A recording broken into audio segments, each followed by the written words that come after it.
I'm Emma. I landed my first real job as an accountant at D&M Construction right out of college.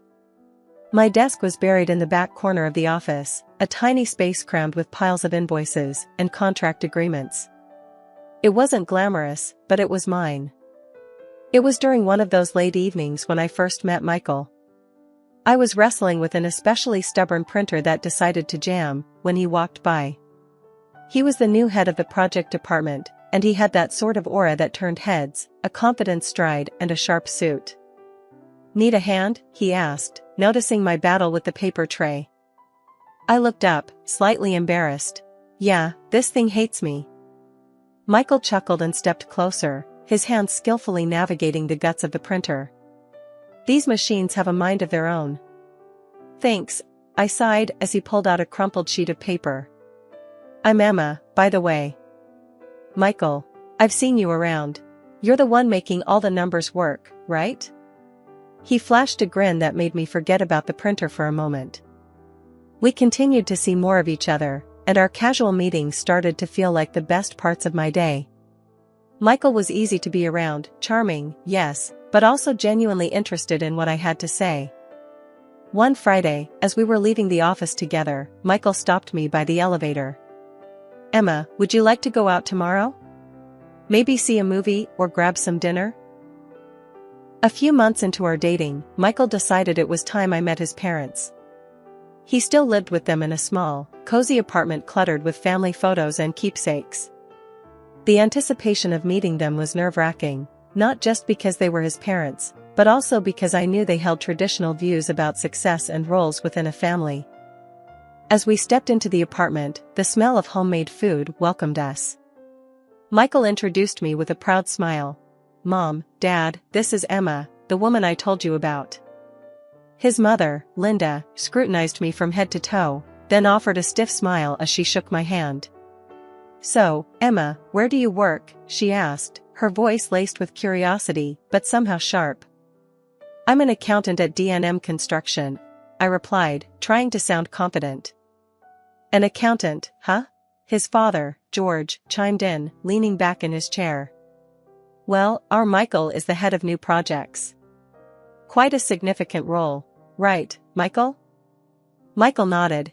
"Yeah, Dad, but Emma's job is crucial too. She handles a lot of the company's finances." Linda and George exchanged looks, their expressions unreadable.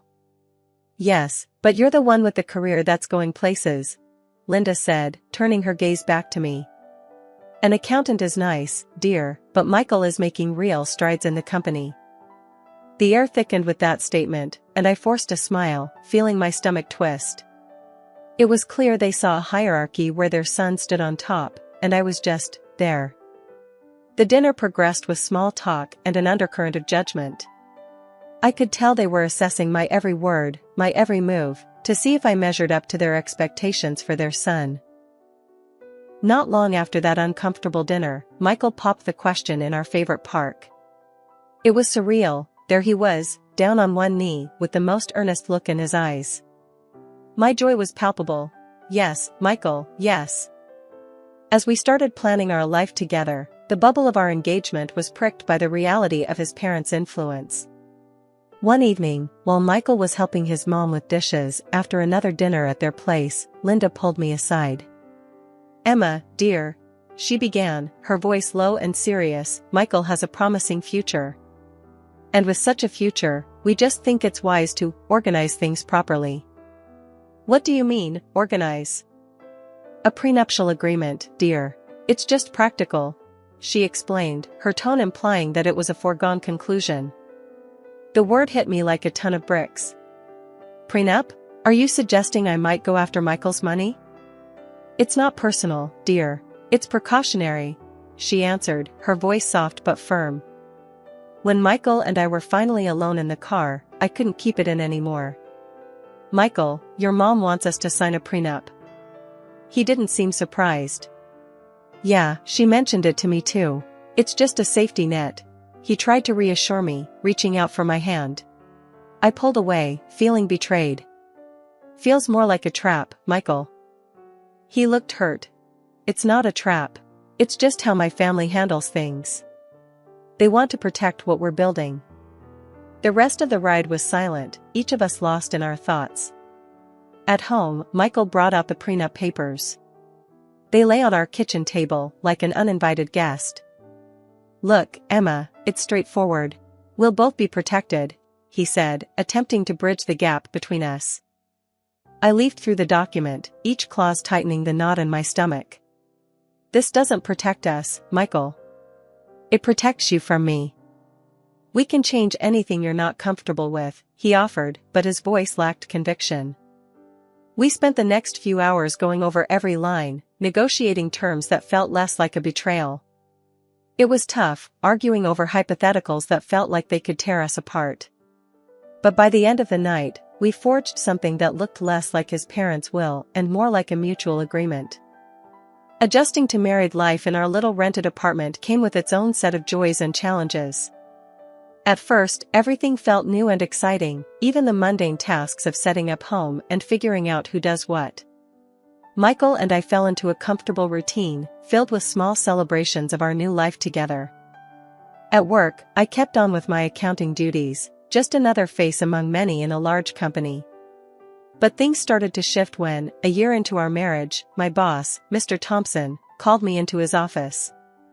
He was a man of few words, and even fewer smiles. "Emma, you've been pulling some impressive numbers. I see potential in you," he said, his voice gruff, but not unkind. I was taken aback, unsure of what this meant. "Thank you, Mr. Thompson. I appreciate your confidence in me." "It's not just confidence," he continued, shuffling papers on his desk as if looking for evidence of my hard work. "It's fact. I'm promoting you to chief accountant." The promotion came as a shock, but it was a welcome one. I couldn't wait to share the news with Michael, thinking he'd be thrilled. When I told him over dinner, his reaction was mixed, a smile, yes, but there was a hesitation in his eyes. "That's great, babe. Really? Chief accountant, huh?" he said, trying to keep his voice upbeat. "Yeah, can you believe it?" I replied, excitement bubbling in my chest. Sure. It's just, you'll be making more now, right? A lot more than me," he added, his tone shifting slightly. I reached across the table, squeezing his hand. "Hey, this is good for us, for our future. It's our success, not just mine." Michael nodded, but his smile didn't quite reach his eyes. "Yeah, of course. Just don't go bragging to my folks, okay? They still think I'm the high flyer in the family." I agreed, not wanting to cause any family tensions. "Your secret's safe with me," I assured him with a light laugh, trying to keep the atmosphere easy. But as the months rolled by and my responsibilities increased, so did the gap between Michael's perception of our careers and the reality. Another year passed, and another promotion landed on my lap, this time to financial director. The gap in our incomes widened, and Michael's jokes about my rich wife became more frequent, each one stinging a bit more than the last. One evening, I overheard Michael on the phone with his mother. No, Emma's just the same, still crunching numbers. Yeah, she likes it well enough." I stood frozen outside the room, the words hitting harder than expected. He hadn't told them about either of my promotions. I confronted him about it later that night. "Why haven't you told your parents about my job? About how well I'm doing?" I asked, feeling both hurt and angry. Michael sighed, rubbing the back of his neck. "Look, Emma, it's complicated. Dad, he's got these old-fashioned ideas about success and who provides in the family." I knew he was right about his parents, but it didn't make the deception easier to swallow. "We're supposed to be a team, Michael. It feels like you're ashamed of what I've achieved." The conversation lingered in the air, unresolved. We were a team, but at that moment, it felt like we were playing on different fields. I knew I had to be understanding, but part of me also needed Michael to step up and own our reality, not just the one his parents wanted to see. Living with Michael had its ups and downs, but what really started to wear on me was the financial strain caused by his parents' constant demands for money. Before we got married, Michael lived with them and took care of all their expenses. Now that we were on our own, I had hoped that would change, but old habits die hard. One evening, as I was sorting through our monthly bills, I noticed that the numbers just weren't adding up. We seemed to be bleeding money faster than I could account for. "Michael, we need to talk about our finances," I said as he walked in from work, looking tired. "What's up?" he asked, dropping his bag by the door and sinking into the couch with a sigh. "It's about the money going out every month. I'm paying all the bills and the rent, and it's starting to add up. Aren't you contributing to any of these?" I asked, trying to keep my tone even but feeling my frustration bubble. Michael rubbed his temples and sighed. "Look, I've been helping my folks out a lot lately. They've had some extra expenses, and, well, I can't just leave them hanging." "But that's all your money going to them. What about us? Our future?" I pressed, needing him to see the full picture. I know. It's just temporary. Things will stabilize," he reassured me, but his voice lacked conviction. "This temporary seems to be stretching indefinitely, Michael. Your mom even tells people that you're the one supporting me, and that's far from the truth," I countered, feeling the sting of each word. Michael looked away, the weight of the situation sinking in. "I'm sorry, Emma. I owe them a lot. They raised me, and it feels wrong to turn them away when they need help." "But at what cost? We can't even plan for anything because we don't know how much of your paycheck will go to your parents each month," I argued, my worry growing as I thought about our future. He didn't have an answer, just sat there looking as lost as I felt. The conversation was going nowhere, and it left a sour taste in my mouth. The next time we visited his parents, the tension was palpable. His mother, Linda, made a point of mentioning how Michael had been their rock, hinting at how much he'd been helping them out. "We don't know what we'd do without Michael. He's been such a support, not just emotionally but financially too," she said, glancing my way with a sharp smile. As days turned into weeks with no change, I began to wonder if we'd ever find our way out of this mess, or if the weight of his obligations to his parents would always overshadow our plans and dreams. As time marched on, the idea of buying our own place started to seem more like a necessity than a luxury. I broached the subject with Michael one night while we were cleaning up after dinner. "Michael, I've been thinking," I started, wiping down the counter. "Maybe it's time we looked into buying a house. Renting is just throwing money away every month." Michael paused, drying a plate slowly. "A house, huh? Yeah, that sounds great, but do we have enough for a down payment?" "I've been saving up on the side. I think we might just have enough to get us through the door, if we tighten our belts a bit more," I replied, hopeful. He put the plate down and leaned against the counter. "That's incredible, Em. I didn't know you had that much set aside." "Well, I wanted it to be a surprise. But here's the thing," I continued, bracing myself for his reaction. "The down payment will mostly be from my savings. I mean, I want this to be our home, equally ours, but on paper, it'll look a bit lopsided." Michael's face fell slightly, and he nodded. "I get it. Your money, your rules. I just wish I could chip in more." "It's not about rules, Michael. It's our home. But legally, I think it would make sense to have the house under my name, just for now," I explained, trying to keep the conversation light but firm. Michael sighed, scratching his head. "Yeah, I guess that makes sense. As long as we're together in this, that's what counts, right?" "Exactly, we're in this together," I reassured him, reaching out to squeeze his hand. We started house hunting that weekend, and it didn't take long before we found a small, charming place that felt just right. Once the house was officially ours, I took on the mortgage payments, and we moved in. It felt like a fresh start, a real part of our future taking shape. But old habits and secrets don't just stay behind, especially not Michael's tendency to shield his parents from our reality. One evening, I overheard Michael on the phone in our new study. "No, Mom, the house is great. Yeah, Emma's really done well for herself. I'm keeping up, don't worry," he said, his voice low. When he came out, I confronted him. "Why do you keep doing that? making it sound like I'm the one pulling all the weight. Michael flinched, then exhaled deeply. I didn't mean anything by it, Emma. It's just easier this way. They think I'm doing well, too. Let's just enjoy our new home, okay? We'll deal with my parents later.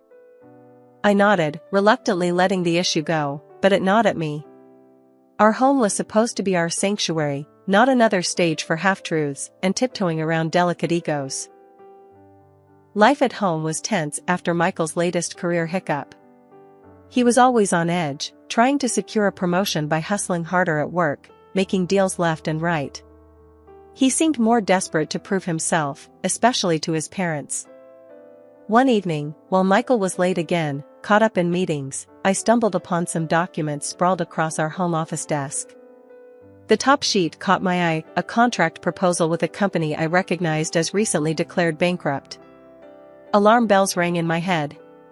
Signing with a bankrupt company could jeopardize not only Michael's position but could also drag our company through the mud. When Michael finally came home, I confronted him. Michael, what's this about signing with a company that's bankrupt? Do you realize the risks involved? He brushed me off with a wave of his hand, his eyes glued to his phone. I know what I'm doing, Emma. This deal could be a big break for me. But it's a reckless move. It could backfire on you, and on both of us. Please, think this through. I pleaded, hoping to get through to him. Michael scoffed. Look, Emma, I get that you're trying to help, but I know how to handle my job. These are the risks we have to take in the business world. A few weeks later, my worst fears came true. Michael came home, paler than usual, slumping into a chair across from me in the kitchen. I was fired today, he muttered, avoiding my gaze. I was furious and scared, but managed to keep my voice steady. What are we going to do now? You know we have the mortgage and all our other bills. Michael was quiet, then he looked up with a desperate sort of determination. Just, don't tell my parents, okay? They can't know about this. It would crush them. So I agreed, more out of shock than anything else, and we pretended nothing had changed when his parents called or visited.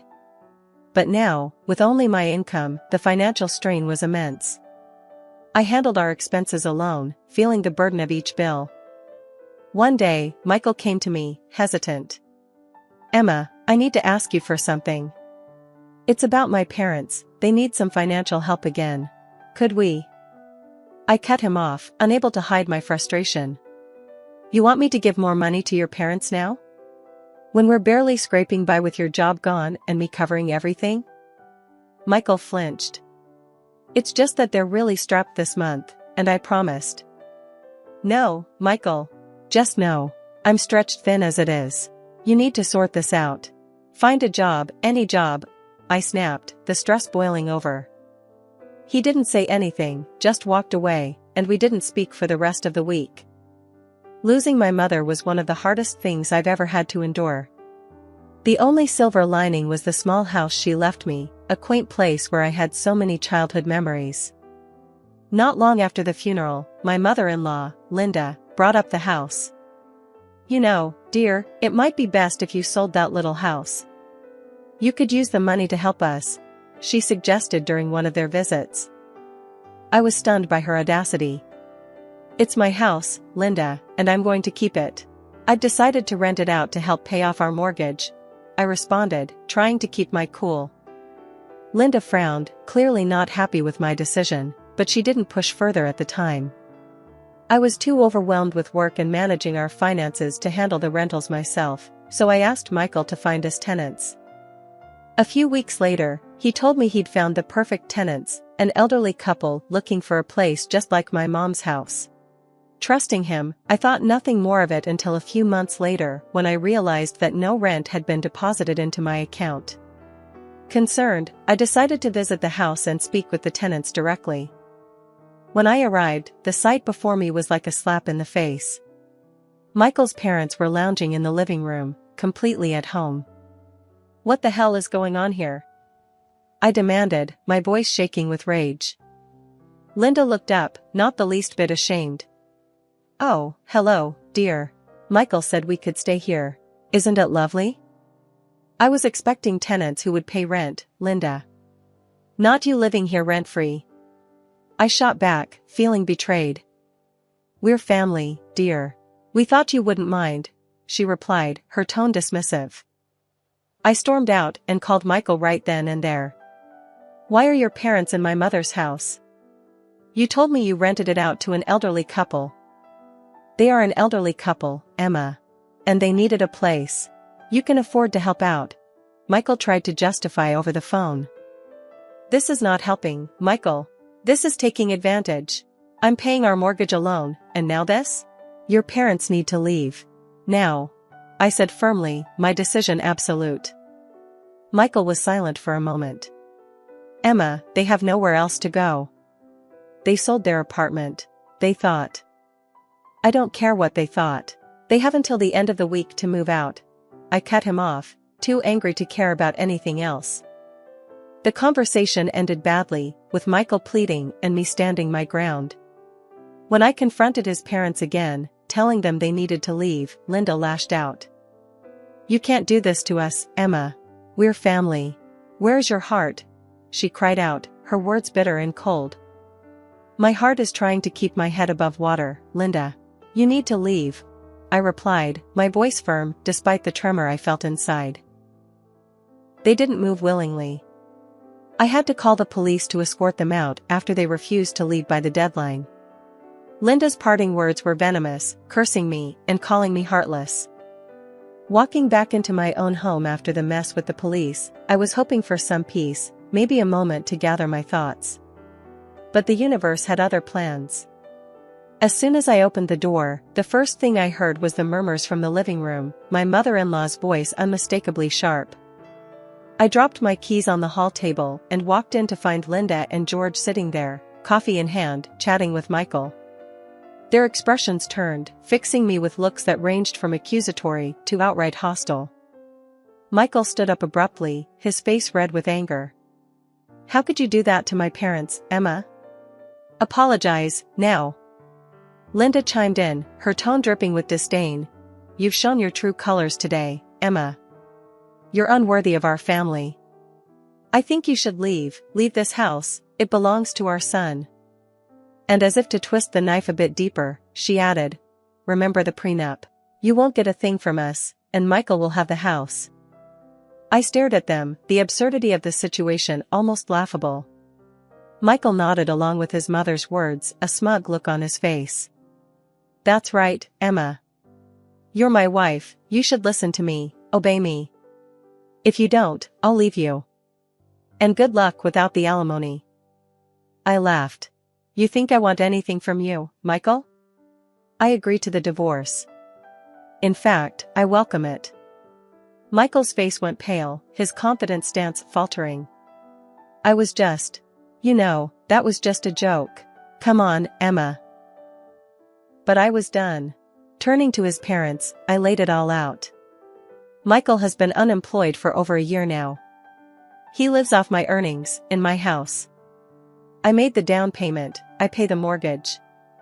Legally and otherwise, this house is mine. The color drained from Linda's face as she turned to Michael, who could only lower his head in shame, muttering, It's true. I want all of you out of my house. Now. And don't come back, I said, my voice steady but my whole body shaking with the intensity of the moment. They were indignant, of course. Linda started to argue, but I was firm. Leave now, or I call the police again. I heard Linda demanding Michael pay for a hotel, his quiet, defeated voice responding. I don't have any money, Mom. Once they were gone, the weight of the confrontation hit me. I turned to Michael, who still seemed stunned by how things had turned out. You should leave too, Michael. I'll send your things. That night, he left, and the silence of the house was both eerie and soothing. The divorce proceedings were straightforward. Michael didn't contest anything, perhaps out of guilt, perhaps out of resignation, perhaps out of the lack of money for a good lawyer. Now, living alone, I've regained a sense of peace and control. I rent out my mother's house, which helps cover the mortgage, and every decision, from the groceries I buy to the color I paint the walls, is mine alone. At night, I sit in the living room, the same room that once hosted so many painful confrontations, and I feel a deep sense of relief. I'm free. Free from the deceit, free from the control, and most importantly, free to build my life the way I see fit.